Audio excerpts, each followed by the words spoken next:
Bonjour. D'abord, merci beaucoup. Merci pour votre présence. Merci pour les organisateurs, l'ANAPEC et l'AMCEP, de me donner cette occasion d'exprimer le point de vue de notre association par rapport à un sujet très important.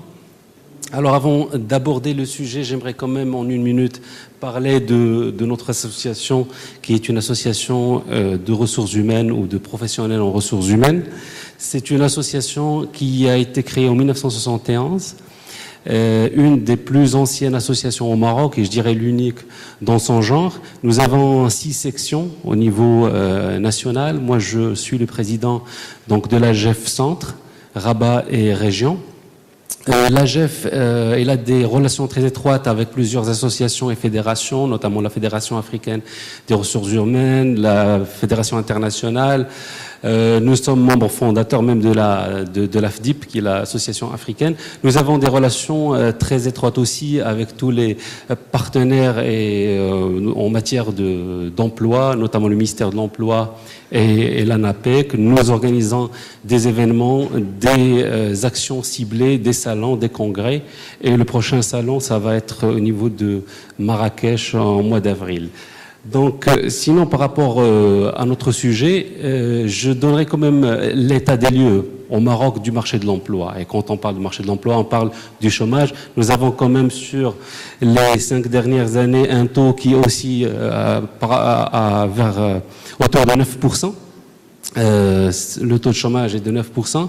Ce taux varie bien sûr et bien évidemment entre le rural et l'urbain. Il monte jusqu'à 14% au niveau urbain et descend vers 4% au niveau rural. Sinon, par rapport au taux de chômage par rapport aux diplômés, nous avons à peu près 4% parmi les personnes qui n'ont pas de diplôme, 14,5% parmi ceux ayant un diplôme de niveau moyen. Ce chiffre-là monte jusqu'à 22% parmi les détenteurs d'un diplôme de niveau supérieur, avec un taux plus élevé, surtout pour les diplômés des facultés. Alors, cette situation nous met devant une position ou un paradoxe, je dirais. Il y a une situation où on a un taux de chômage qui est élevé, et donc qui dit chômage dit disponibilité de ressources humaines, et on voit aussi donc disponibilité de ressources humaines diplômées, et en même temps les entreprises se plaignent de difficultés de recruter, de dénicher le bon profil. D'où l'importance donc de ce débat sur les services publics de l'emploi et de la nécessité de renforcer davantage leur position et leur rôle par rapport à ce sujet. D'ailleurs, le renforcement des rôles des SPE a été bien identifié dans la stratégie nationale pour l'emploi qui a été publiée récemment. Alors, pourquoi donc on a besoin des services publics à l'emploi? Donc ce slide, il récapitule en quelques petites images l'importance donc des services qui sont offerts par les SPE, notamment d'abord un travail de prospection ou de vision prospective, prévoir et estimer quels sont les besoins, et là on parle des différentes études sur les bassins d'emploi, etc. Autre chose, il y a la préparation des compétences, donc aussi l'amélioration de la compétitivité dans l'entreprise. On parle des entreprises nationales et autres, et donc mettre à leur disposition des compétences ou des ressources qui sont capables de participer à la création de richesses et à l'atteinte de la performance est très important. Aussi, sur le plan marketing, donc ça nous permet, donc le travail de ces SPE, de présenter une offre attractive aux investisseurs. Et on a vraiment besoin de ces investisseurs comme partenaires. Puis, on ne parlait pas assez de l'importance de réduire le chômage dans toutes les politiques nationales, et notamment monsieur le ministre de l'Emploi en a parlé ce matin-là. Donc réduire le chômage reste vraiment une des priorités pour tout gouvernement à travers le monde. Pourquoi? Parce que ça participe au welfare, ça participe à énormément de choses et à réduire la tension. bien évidemment, in fine, l'intérêt ou de notre intérêt, c'est de positionner le Maroc sur l'échiquier international comme hub industriel et de développement. Je passerai en deux étapes à présenter ce qu'on appelle le pacte national pour l'émergence industrielle de 2009-2015. Et pourquoi ce pacte est intéressant? Parce qu'il présente quand même cette vision intégrée des politiques publiques. Donc intégrée, où on ne va pas penser simplement à développer une partie ou un secteur sans avoir une vision sur l'ensemble des acteurs et des partenaires et des politiques qui doivent être imbriqués pour nous donner un résultat, le résultat escompté.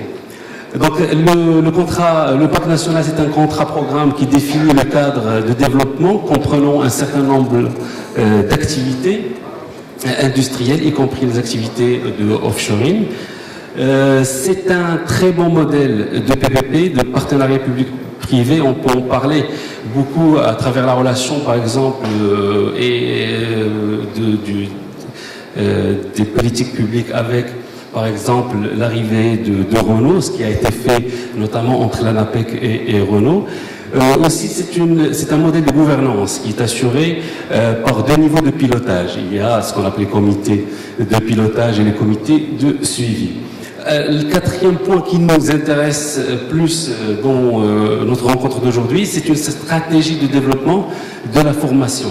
Formation initiale, on parle d'adéquation, bien évidemment, besoin d'adéquation, et puis à l'embauche, ainsi que la formation continue.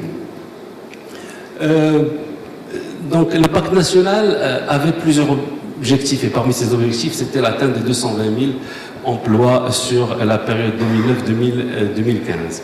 Donc c'est un pacte qui se base sur une ingénierie de formation basée sur la compétence. C'est une mise en place d'un partenariat public-privé de centres de formation au sein des plateformes industrielles intégrées qu'on appelle P2I pour développer des compétences pointues. Il y a la mise en place du dispositif d'aide à la formation, je vais en parler un peu plus. Il y a l'appui technique et financier aux entreprises pour créer en intra leur propre centre d'apprentissage pour former leur main-d'œuvre et développer les compétences en interdentisant besoin. Là, donc je passerai à un autre slide pour parler, zoomer un peu plus en détail de l'apport des SPE, notamment d'un grand organisme comme l'ANAPEC dans cette politique globale de développement économique et social du pays. Donc il y a déjà donc j'ai parlé de prospective, donc réalisation des études prospectives des bassins d'emploi. Donc si vous prenez aujourd'hui l'ANAPEC, n'importe quel directeur régional, il va vous présenter toutes les données sur le bassin d'emploi, sur les compétences dont il dispose et sur les lacunes qu'on identifie au niveau de la région. Et ça, c'est un travail très important sur le plan aussi académique que professionnel. Et il y a un apport d'accompagnement des investisseurs le long du processus de recrutement, depuis le recensement des besoins en compétences jusqu'au recrutement, formation et après même le recrutement. L'ANAPEC met à la disposition des investisseurs donc des mesures incitatives à l'emploi dans le cadre du programme qu'on appelle IDMEJ, qui prévoit un certain nombre d'exonérations des charges sociales qui peuvent aller jusqu'à la prise en charge pour certains contrats de l'impôt sur le revenu.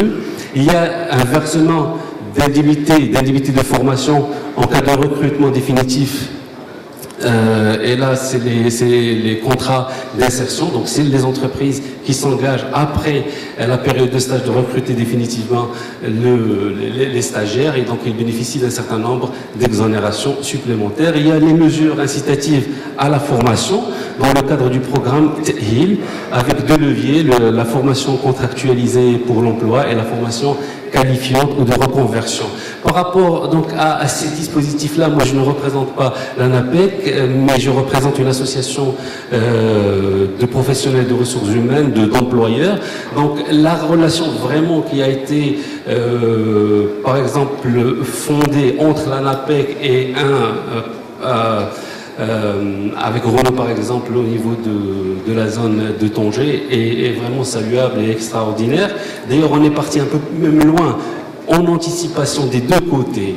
Il y a des cadres de l'ANAPEC qui sont partis en France spécialement pour apprendre le métier de l'automobile, pour venir et customiser et personnaliser plus l'offre de formation, ce qui était bien. Et aussi donc une certaine facilité qui a été apportée au niveau de la gestion des contrats, des processus et des procédures entre l'ANAPEC et ce partenaire-là qui est Renault et d'autres, qui a permis de donner des fruits assez intéressants au niveau de l'emploi et de la mise à disposition de ce grand investisseur industriel des ressources humaines qui sont compétentes aujourd'hui. On est vraiment ravis de cette expérience entre Renault et l'ANAPEC.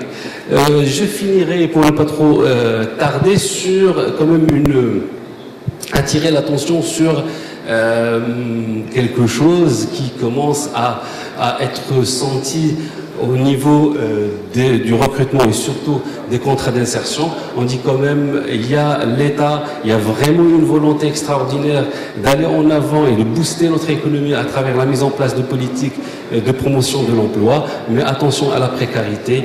Il faudrait là qu'on tire comme une sonnette d'alarme aux entreprises, aux investisseurs qui profitent des prérogatives, des actions incitatives à l'emploi pour en faire des emplois précaires. Peut-être dernière chose, je terminerai avec une recommandation. Une recommandation par rapport aux procédures quand même qui restent un peu difficilement déployables pour les entreprises, mis à part les cas dont on a parlé de Renault, autres et de grands investisseurs. Les employeurs trouvent quand même des difficultés sur le plan administratif par un problème, je dirais, de comportement de certains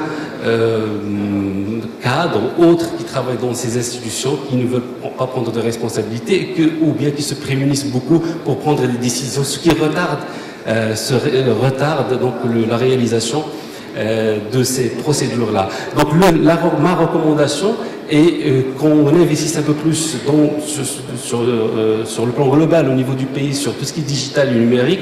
Et aujourd'hui, on a vraiment besoin de créer de la synergie au niveau des systèmes d'information, des recoupements pour faciliter vraiment le déploiement des procédures incitatives. Je termine par ça et je vous en remercie.